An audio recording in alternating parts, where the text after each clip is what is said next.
পুরুষের জীবন বলতে কিচ্ছু হয় না। পুরুষ দিন শেষে বাঁচে তার পরিবার, তার প্রিয়জন, এমনকি তার ফ্যামিলিকে ভালো রাখার জন্য। যে ছেলেটি প্রবাসে থাকে সে জানে ইনকাম করার কত কষ্ট। সারাদিন দিনে রাত পরিশ্রম করে শুধুমাত্র দেশে টাকা পাঠায়, তার পরিবার যেন কষ্ট না পায়। আবার সেই পুরুষ যদি সেই প্রবাসের মাটিতে যদি তার মৃত্যু হয়, সেই লাশটা আসে অনেক দিন পর।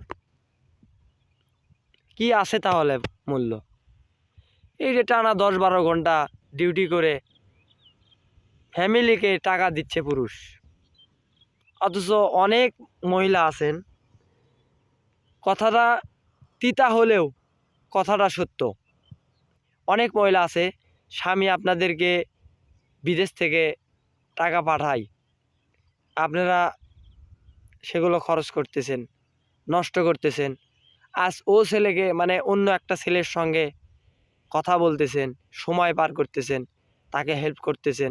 এক সময় দেখা যায় ওই মেয়েটাই টাকা পয়সা সব মেরে নিয়ে ওই ছেলের সঙ্গে ভাগিয়ে গেছে। তাহলে একটা পুরুষ মানুষের জীবনের মূল্য কোথায় বলেন? আপনাদের কাছে আমি জানতে চাই, একটা পুরুষ মানুষের মূল্য কোথায়? একটা পুরুষের ভবিষ্যৎ কি? বইয়ের মন পেতে গিয়ে মায়ের অভিশাপ, আবার মায়ের মন পেতে গিয়ে বইয়ের অভিশাপ। শেষ বয়সে সন্তান, নাতি নাতনিরও অভিশাপ। তাহলে এই পুরুষের জীবনটা কেমন হবে যে তার জীবনটা অভিশাপ দিয়েই ভরা? তাহলে এই পুরুষটা বাঁচবে কখন?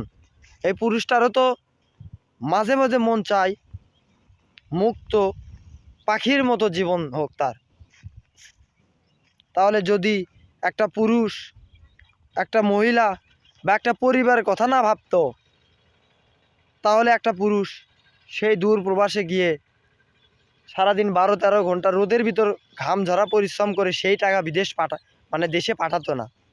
সেই টাকা ইচ্ছা করলে তারা নষ্ট করতে পারতো বা নিজের অ্যাকাউন্টে জমা রাখতে পারতো, কিন্তু করে না কেন? তার ভিতর মনুষ্যত্ব, মানবতা এবং দরদ ও ভালোবাসা আছে, যেইটা অনেকেরই নাই।